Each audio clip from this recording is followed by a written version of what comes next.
यदि आप इस चैनल पर पहली बार विजिट कर रहे हैं तो इसी तरीके की वीडियो पाने के लिए आप इस चैनल को सब्सक्राइब कर लें और बेल आइकन प्रेस कर दें ताकि नई वीडियो की नोटिफिकेशन आप तक पहुंच सके। धन्यवाद। आज हम लोग इस वीडियो में प्रश्नावली 8.1 के प्रश्न संख्या 7 से अंत तक के प्रश्नों का हल देखेंगे। तो 7वां क्वेश्चन है, छेदक रेखा x बराबर a/√2 द्वारा वृत्त x² + y² बराबर a² के छोटे भाग का क्षेत्रफल ज्ञात कीजिए। यहाँ पे एक रेखा का समीकरण दिया है, छेदक रेखा है x बराबर a/√2 और एक वृत्त है x² + y² बराबर a²। तो सबसे पहले हम इसका एक डायग्राम बना लेते हैं। तो यहाँ पे हमने एक डायग्राम बना रखा है, ये आपका y अक्ष है, ये x अक्ष है। चूँकि ये वृत्त दिया हुआ, वृत्त का समीकरण x² + y² बराबर a²। तो इसमें आप जानते हैं कि इसका जो केंद्र होता है वो 0 0 होता है और इसकी त्रिज्या स्मॉल a है। तो एक हम सर्कल बना लेते हैं, इसका सेंटर हम 0 0 लिख देते हैं। और यहाँ पर दूरी इसकी यहाँ से यहाँ तक की अगर दूरी देखी जाए तो a है, इधर भी ये दूरी ये होगी, यहाँ से ये भी दूरी a होगी, ये भी दूरी ये होगी। तो सबका कोऑर्डिनेट भी लिख सकते हैं, निर्देशांक भी लिख सकते हैं। ये आपका a, 0 होगा, ये 0, ये होगा, ये -1, 0 होगा, ये 0, ये होगा। इसके बाद एक छेदक रेखा खींचते हैं यहाँ पे x बराबर a/√2। तो a जो √2 है आपका, वो आपका a से छोटा होगा, तो इसीलिए ये रेखा यहाँ पे पड़ेगी, आपसे a से पहले ही आ जाएगी। तो एक छेदक रेखा खींच लिया गया x बराबर a/√2। अब ये देखते हैं कि यहाँ पे प्रछेद जो कर रही है दो जगह, यानी वृत्त को ये छेदक रेखा दो जगह काट रही है। तो ये किस बिंदु पर काटेगी, वैसे ही x अक्ष को भी एक बिंदु पर काटती है। तो इसका निर्देशांक तो पता चल जाएगा क्योंकि यहाँ से यहाँ तक आपका a/√2 है और इस पर आप जानते हैं x अक्ष पे y बराबर 0 होता है। तो a/√2, 0 इसका निर्देशांक हो गया। फिर भी अगर हम इसका और इसका निर्देशांक पता करना चाहें तो हमने यहाँ पे रफ्कार करके इसको सॉल्व कर रखा है। वृत्त का समीकरण पहला और छेदक रेखा का समीकरण x बराबर a/√2 दूसरा हमने समीकरण माना है। और फिर हमने इसको सॉल्व किया है कुछ इस तरीके से यहाँ पे कि x² + y² बराबर a²। तो y² बराबर हमारा a² - x² हो जाएगा। y बराबर होगा √a² - x², यानी स्क्वायर जब हटेगा तो इधर रूट लग जाएगा। और यहाँ पे x बराबर हम रखेंगे a/√2 जो कि छेदक रेखा का समीकरण है। तो हो जाएगा a²/2, यानी x² की जगह पर हो जाएगा a²/2। तो 2 × 2 यानी 2a² - a²/2 होगा, यानी कि a²/2 हो जाएगा। 2a² में से a² कटेगा तो a²/2 होगा। a² रूट से बाहर हो जाएगा और ये 2 आपका रूट में रहेगा। तो a/√2 ये प्लस माइनस में हो जाएगा क्योंकि रूट के पहले प्लस माइनस होता है। तो इस तरीके से x बराबर आपका a/√2 और y का मान +- a/√2 हो गया। इस तरीके से प्रच्छेद बिंदु की अगर हम बात करें तो जब दोनों समीकरण को हम हल करते हैं, समीकरण 1 और 2 को हल करने पर प्रच्छेद बिंदु हमें मिल जाता है a/√2, a/√2 एवं a/√2 -a/√2। क्योंकि आप x बराबर दोनों ये पॉजिटिव है, y बराबर एक पॉजिटिव है एक निगेटिव है। तो जब हम डायग्राम में देखेंगे यहाँ पे जो चित्र बना रखे हैं इसमें देखेंगे तो प्रथम चतुर्थांश में जो काट रहा है ये दोनों प्लस होंगे, यानी भुज और कोट। यहाँ पे आपका जो दिया हुआ है ये आपका ये पॉजिटिव होगा और ये निगेटिव। भुज जो है वो पॉजिटिव होगा और कोटि जो है वो निगेटिव होगा। इस तरीके से हम इसकी कोऑर्डिनेट भी लिख लेंगे। अब इसके बाद में आते हैं हम अभिष्ट भाग का क्षेत्रफल कैसे ज्ञात करते हैं, यानी मुझे कितने भाग का क्षेत्रफल निकालना है। तो मुझे केवल इतने भाग का क्षेत्रफल निकालना है जो यहाँ पे मैंने लाइनिंग कर रखा है। इतने भाग का मुझे क्षेत्रफल चाहिए। तो इसके लिए हम क्या करेंगे कि लिमिट इसकी ले लेंगे यहाँ पे a/√2। तो a/√2 से लेकर के a तक जाएंगे और ये इतने भाग का मुझे क्षेत्रफल निकल आएगा अगर हम वृत्त के समीकरण को ले लें साथ में। तो जितना ये भाग होगा उतना ही यहाँ पर है, इसीलिए हमने अभिष्ट भाग के क्षेत्रफल में 2 से गुणा कर दिया है क्योंकि जितना पोर्शन ये होगा उतना ही पोर्शन यहाँ भी होगा। तो a/√2 से a तक लिमिट और यहाँ पे वृत्त के समीकरण को y की वैल्यू अगर देखें तो y बराबर √a² - x² है, तो y dx होता है। तो y की जगह पे ये मान रख लेंगे। अब आप जानते हैं कि ये सीधा सीधा फार्मूला ही होता है, √a² - x² का जो समाकलन होता है वो क्या होता है x/2 √a² - x² + a²/2 sin inverse x/a। Limit आपकी जो यहाँ दी हुई थी a/√2 से a तक वो लिख लेंगे। अब यहाँ पे हमें ध्यान देना है कि जहाँ जहाँ मुझे x दिख रहा है वहाँ पे पहले हम a रखेंगे। तो यहाँ a/2 हो जाएगा, लिखा मैंने, x की जगह पे a रखेंगे तो a² - a² होगा, a²/2 साइन इनवर्स x/a है तो a/a हो जाएगा क्योंकि x की जगह पे a रखेंगे। अब माइनस लगाएंगे, लोअर लिमिट रखेंगे, जहाँ जहाँ मुझे x दिखेगा वहाँ पे a/√2 रखेंगे। तो x की जगह पर अगर a/√2 रखेंगे तो a/2√2 हो जाएगा।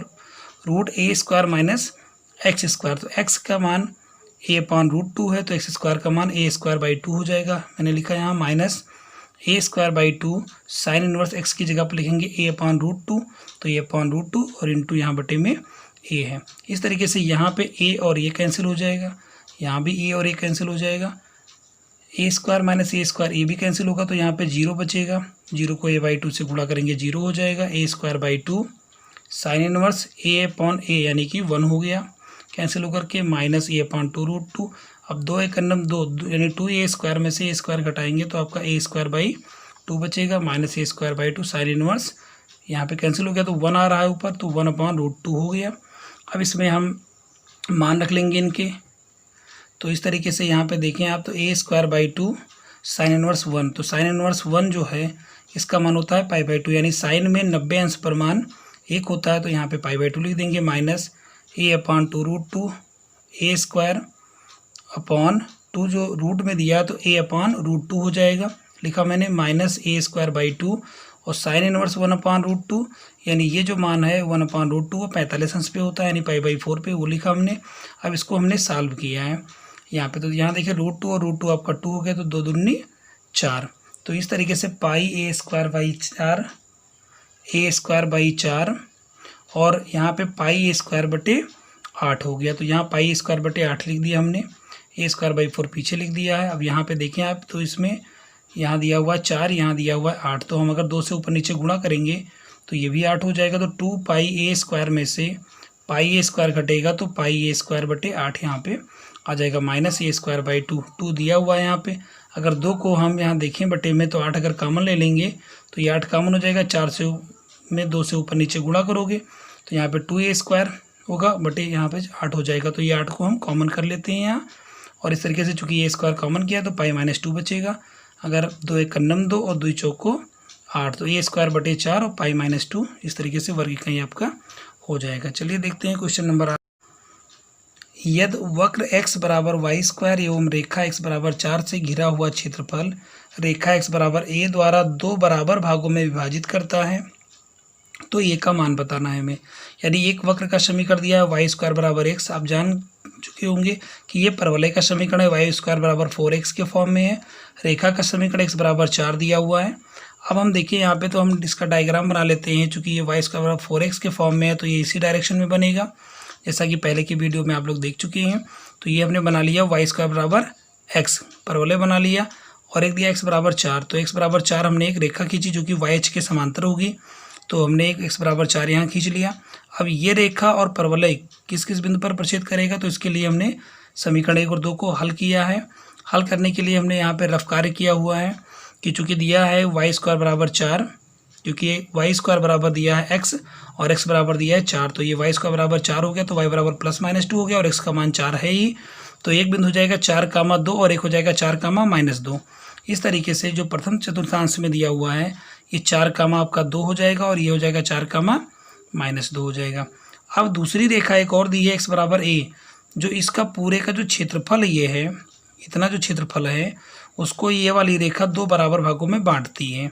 तो x बराबर a हमने ले लिया, तो जानते हैं आप a,0 ये पॉइंट हो जाएगा, ये 4,0 होगा, यानी इतने भाग का जो क्षेत्रफल है ये और इतने भाग का क्षेत्रफल है, ये दोनों क्षेत्रफल क्या हैं, बराबर हैं। ये प्रश्न कह रहा है कि 2 बराबर भागों में विभाजित करता है। तो उसके लिए हम क्या करते हैं, दूसरी रेखा का समीकरण भी हमने लिख लिया, समीकरण नंबर 3 डाल दिया, और यहाँ देखें आप तो किस तरीके से हम इसको सॉल्व करेंगे प्रश्नानुसार। इसमें हम पहले इतने भाग का क्षेत्रफल निकाल लेते हैं, फिर ये भाग का निकालते हैं, दोनों के क्षेत्रफल को हम बराबर कर लेते हैं। तो दोनों तरफ 2 लिख देंगे, क्योंकि जितना पार्ट आपका ऊपर है उतना ही नीचे है, तो ये डबल हो जाएगा। ऐसे ही यहाँ पर और यहाँ पर बराबर है, तो ये भी डबल हो जाएगा, तो 2, और यहाँ पे साइन ऑफ इंटीग्रेशन लिमिट यहाँ 0 से a तक, और ये जो रेख दिया हुआ है परवलय का समीकरण है वाई स्क्वायर बराबर x, तो y बराबर हो जाएगा रूट x, तो रूट x dx हो गया। और दूसरी तरफ अगर देखें तो 2 लिखा जाएगा, क्योंकि दोनों पार्ट आपके दिए हुए बराबर यहाँ, और लिमिट रहेगी a से लेकर 4 तक, तो a से लेकर 4 तक, और इसके लिए भी परवलय का समीकरण जो होगा y बराबर रूट x होगा, तो y बराबर रूट x लिख देंगे। 2 को मैंने कैंसिल कर रखा है, रूट x का समाकलन जानते हैं, x की बातें 3/2 यहाँ हो जाएगा, यहाँ भी बटे में जो 3/2 होगा और इधर भी बटे में 3/2 होगा, तो उसको मैंने कैंसिल कर रखा है, लिखने की ज़रूरत नहीं है। अब a की पावर 3/2, क्योंकि लिमिट रखेंगे -0 रखेंगे तो यहाँ पे 0 की घाते 3/2, ऐसे ही x की जगह पर 4 लिखेंगे तो 4 की घाते 3/2, और x की जगह पर a लिखेंगे तो a की घाते 3/2। a की घाते 3/2 माइनस में इधर आकर के आपका जुड़ जाएगा, तो a की घाते 3/2 और a की घाते 3/2 आपका हो गया 4 की घाते 3/2 इधर दिया हुआ है। अब ये डबल हो गया, यानी जितना ये लिखा है उतना ये तो 2 हो गया, बराबर यहाँ 4 की घाते 3/2 की बात करें तो 4 का जो घनमूल होगा, घन होगा, वो आपका 64 होगा। 64 का वर्गमूल 8 होगा। ऐसे भी समझ सकते हैं कि 4 का जो वर्गमूल यानी 1/2 होगा वो 2 होगा, और 2 का क्यूब करेंगे तो 8 होगा। और a की घाते 3/2 बराबर 2 इधर आकर के बटे हो जाएगा, तो 2 चौको 8 यानी 4 आ जाएगा। इस तरीके से a बराबर आपका 4 की घाते 2/3 हो जाएगा। तो a की वैल्यू पूछ रहे थे जो कि 4 की घाते 2/3 हो गया। अब हम देखते हैं क्वेश्चन नंबर 9 को कैसे सॉल्व किया गया इसका। तो क्वेश्चन नंबर जो 9 है कुछ इस तरीके से है। परवलय y बराबर x² यानी x² बराबर 4a y के रूप में है, एवं y बराबर mod x है। इससे घिरे भाग का क्षेत्रफल ज्ञात करना है। तो परवलय का समीकरण x² बराबर y लिख सकते हैं, और रेखा का समीकरण y बराबर mod x है। इसके दो समीकरण बन सकते हैं। x का मान अगर 0 से बड़ा है, 0 है तो उसको केवल x मान सकते हैं, और x का मान 0 से छोटा है यानी निगेटिव में है तो -x रखेंगे। इस तरीके से एक हम परवलय खींच लेते हैं। परवलय आप जानते हैं x² बराबर 4ay के फॉर्म में बनेगा इस तरीके से, जिसका कि जो शीर्ष होता है वो 0 0 होता है। इस तरीके से आप एक परवलय बना लेंगे, और एक रेखा देखेंगे y बराबर जो x रेखा होती है वो मूल बिंदु से जाने वाली रेखा होती है। ऐसे आगे भी बढ़ा सकते थे, लेकिन यहाँ पे चूंकि mod x दिया है, y का मान जो है वो निगेटिव नहीं हो सकता, जबकि आप जानते हैं कि इसके अगर नीचे जाएंगे तो y आपका निगेटिव होगा, इसलिए नीचे इसकी रेखा नहीं खींचनी है। ऐसे ही दूसरी रेखा इधर से चली जाएगी क्योंकि y बराबर -x है, जो कि इस तरीके से खींचा जाना था। इधर भी नहीं खींच सकते क्योंकि ये भी मान आपका y जो है पॉजिटिव आना चाहिए। तो इस तरीके से ये डायग्राम आपका बन गया। इतने भाग का जो क्षेत्रफल है, जो लाइनिंग है, इतने भाग का क्षेत्रफल मुझे बताना है। तो समीकरण 1 और 2 को हल करने पर, यहाँ पे मैंने मान नहीं लिखा है कि दोनों को हल करने पर क्या होगा, फिर भी यहाँ देख सकते हैं आप x² बराबर x, क्योंकि x² बराबर अगर y है तो y बराबर x मान लें, यहाँ दिया हुआ है तो y x² बराबर x हो जाएगा। x² - x बराबर 0, x कॉमन लेंगे और यहाँ से x बराबर 0 और 1 मिलेगा। जब x बराबर 0 तो y बराबर 0, और y जब x बराबर 1 तो y बराबर 1 होगा। इस तरीके से यहाँ केवल इतना समझना है कि जितने क्षेत्रफल ये होगा उतना ही क्षेत्रफल ये भी बनेगा। तो इसको हम किसी एक का क्षेत्रफल निकाल करके डबल कर देंगे। तो 2 से मैंने क्या 0 से लेकर के इसकी जो लिमिट है वो 1 तक हमने ले लिया। तो 0 से तो y1 माइनस y2, यानी y1 जो है अगर आप ले रहे हैं तो यहाँ पे आपको रेखा के समीकरण को लेना पड़ेगा। जब रेखा के समीकरण को लेंगे तो इतने भाग का क्षेत्रफल आपको मिलेगा। उसमें से अगर हम इस वक्र को, यानी कि जो आपका परवलय दिया हुआ इसका क्षेत्रफल आप निकालें तो ये वाले भाग का क्षेत्रफल मिलेगा, इतने भाग का। तो कुल में से अगर ये भाग निकल जाएगा तो ये वाले भाग का क्षेत्रफल आपको मिल जाएगा। तो y1 माइनस y2 क्या, y1 आपका रेखा का समीकरण है और y2 जो है आपका वो परवलय का समीकरण है। तो y बराबर x हमने ले लिया और y2 जो है वो y बराबर x² है, तो यहाँ लिखा। और x का समाकलन x²/2 होता है, x² का समाकलन x³ होता है। 0 से 1 तक लिमिट है। अगर x की जगह पे 1 रखेंगे तो 1 का स्क्वायर 1 होगा, 1 का क्यूब भी 1 होगा, तो 1/2 माइनस 1/3। और जब 0 रखेंगे तो पूरा 0 हो जाएगा, लिखने की जरूरत ही नहीं है। 1/2 में से 1/3 घट गया आपका। 3 × 3 3, 2 × 2 3 दूनी 6, यानी कि 3 में से 2 निकल गया 1, 1/6। तो 2 × 2 2/6, या इसको लिख सकते हैं 1/3 वर्ग इकाई। चलिए देखते हैं अगला क्वेश्चन। क्वेश्चन नंबर 10 है, वक्र x² बराबर 4y एवं रेखा x बराबर 4y - 2 से घिरे क्षेत्र का क्षेत्रफल ज्ञात कीजिए। तो वक्र का समीकरण x² बराबर 4y यानी x² बराबर 4ay के फॉर्म में है। इसका चित्र आपका इस तरीके से बनेगा। रेखा दी है x बराबर 4y - 2। तो हम क्या करते हैं, एक परवलय खींच लेते हैं। पहले x² बराबर 4ay के रूप में है इसीलिए, और इस रेखा को हम खींचते हैं। रेखा को खींचने से पहले हम देख लेंगे कि रेखा हमारी कहाँ से होकर जाएगी। तो x बराबर 4y - 2 है, यानी ये आपकी x अक्ष को कहाँ काटेगी। तो x अक्ष को जब काटेगी तो y बराबर 0 होगा। तो इसमें जब y बराबर 0 रख देंगे तो x बराबर -2 मिलेगा, यानी -2, 0 से होकर के जाएगी। दूसरी बात, यहाँ दोनों समीकरण को हम हल कर लेते हैं। समीकरण 1 और 2 को हल करते हैं। यहाँ पे मैंने रफ कार्य में हल कर रखा है। यहाँ कैसे हल किया, x² बराबर 4y है, और आप जानते हैं कि 4y जो दिया हुआ है यहाँ पे, अगर देखें 4y बराबर हो जाएगा x+2, यानी ये 2 इधर आएगा तो x+2 हो जाएगा। तो x² बराबर 4y की जगह x+2 करेंगे। x+2 आपका इधर आएगा तो -x - 2 हो जाएगा। दोनों का गुणनखंड करेंगे तो x - 2 और x+1 होगा। एक्स की वैल्यू एक 2 मिलेगी, एक -1 मिलेगी। जब एक्स बराबर 2 मिलेगा तो वाई बराबर चूंकि x² होगा तो एक्स की जगह पर 2 दूनी 4/4 यानी 1 हो जाएगा।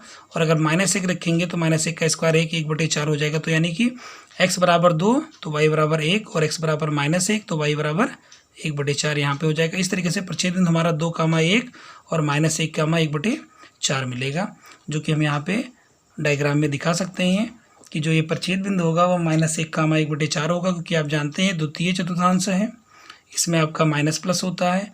और 2, 1 आपका प्रथम में पड़ेगा, जो कि 2, 1 यहाँ पे होगा। इस तरीके से इसमें इतने भाग का मुझे क्षेत्रफल निकालना है। तो उसके लिए हम क्या करेंगे, लिमिट हम ले लेंगे -1 से लेकर के 2 तक। और अगर हम रेखा का समीकरण लेते हैं तो मुझे इतने भाग का क्षेत्रफल मुझे मिल जाता है। और उसके बाद हम अगर घटा दें उसमें से इस वक्र का क्षेत्रफल यानी जो परवलय है इसका जब समीकरण लेंगे तो मुझे ये भाग और ये भाग का क्षेत्रफल मिलेगा। तो पूरे भाग के क्षेत्रफल में से अगर ये भाग और ये भाग अगर घट जाए तो मुझे लाइनिंग वाला जो भाग है इस भाग का क्षेत्रफल मुझे मिल जाएगा। और ये इसी भाग का क्षेत्रफल प्रश्न में पूछा गया है। तो लिमिट ले लेंगे -1 से 2 तक, y1 y2। y1 जो हमारा है रेखा का समीकरण है, y2 जो है वो वक्र का समीकरण है। तो रेखा का समीकरण y बराबर क्या बनेगा यहाँ पे, तो x ये 2 इधर आएगा तो x+2/4 हो जाएगा y बराबर। तो यहाँ पर हम लिख देंगे x+2/4 -y2, यानी यहाँ पे देखें y बराबर x² होगा तो स्क्वायर/4 यानी दोनों हर बराबर है। तो इसको हमने क्या किया है बटे में यहाँ पे लेकर के कॉमन कर लिया 1/4। और यहाँ x+2 - x² बना, x का समाकलन x²/2, 2 का समाकलन 2x और x³ का समाकलन x³/3 हो जाएगा। यहाँ पे 1/4 आपका ये बटे वाला बाहर है। लिमिट लिखेंगे -1 से 2 तक। अब देखिए लिमिट हम कैसे इसमें रखते हैं, तो लिमिट कुछ इस तरीके से हम रखेंगे। यहाँ x की जगह पर 2 है तो x की जगह पर 2 रखेंगे, 2 का स्क्वायर बटे 2, 2 का स्क्वायर बटे 2, 2 गुणे x है तो 2 गुणे यहाँ 2 हो जाएगा, 2 का क्यूब होगा क्योंकि x का क्यूब है तो 2 का क्यूब बटे 3। अब हम माइनस लिखेंगे और x की जगह पर -1 रखते जाएंगे। तो -1 का स्क्वायर बटे 2, 2 गुणे -1 क्योंकि चूँकि माइनस था तो अंदर के निशान बदल भी जाएंगे, ये माइनस है तो आपको प्लस हो गया। हम x की जगह पर -1 लिखेंगे, -1 का क्यूब यानी बटे 3 हो जाएगा। तो 2 दूनी 4/2 यानी 2 हुआ, 2 दूनी 4, 2 की घाते 3 यानी 8, 8/3 हो गया। माइनस का यानी कि -1 का स्क्वायर करेंगे 1, 1/2 हो गया। माइनस माइनस आपका प्लस हुआ, 2 1 2 हो जाएगा। और -1 का जब क्यूब करेंगे तो -1/3 होगा। इस तरीके से जब इसको हमल करेंगे तो 2 ये है, 4 ये, 2 ये 4, 2 6 और 2 8, 8 माइनस यहाँ पे आप देखिए तो -8/3 और -1/3 तो 8 और 1 9, 9/3 हो जाएगा माइनस में और -1/2। अब 9/3 को हम लिख सकते हैं 3 1 3, 3 3 9 यानी 3 आएगा तो 8 में से 3 निकल जाएगा। यहाँ पे 8 - 3 -1/2 तो 8 में से 3 निकल जाएगा 5, 5 -1/2, 5 दूनी 10, 10 में से 1 निकल गया 9/2 हो गया। इस तरीके से 9 1 9 और 4 दूनी 8 तो 9/8 इसका हो गया वर्ग इकाई, इसका आंसर हो जाएगा। अब हम देख लेंगे इसका अगला क्वेश्चन। तो अगला क्वेश्चन हमारा जो है वो इसका अंतिम क्वेश्चन है इस प्रश्नावली का। बड़ा आसान प्रश्न है। वक्र y² = 4x एवं रेखा x = 3 से घिरे क्षेत्र का क्षेत्रफल बताना है। वक्र का समीकरण y² = 4x समीकरण 1 है और रेखा का समीकरण x = 3 है समीकरण 2 माना है मैंने। एक y² = 4x के फॉर्म में है तो ये परवलय बना लेंगे। x = 3 एक रेखा खींच लेंगे जो कि y अक्ष के समांतर होगी। ये x अक्ष को 3, 0 पर काटेगी। इसका मुझे क्षेत्रफल चाहिए तो चूंकि जितना क्षेत्रफल इस पार्ट का होगा उतना इस वाले का होगा तो हमने डबल लिख दिया है। और लिमिट यहाँ 0 से 3 तक ले लेंगे, 0 से 3 तक। और परवलय के समीकरण को तो y² बराबर अगर 4x है तो y बराबर हो जाएगा 2√x, 2√x dx हो जाएगा। और इसका कैलकुलेशन आप कर लेंगे।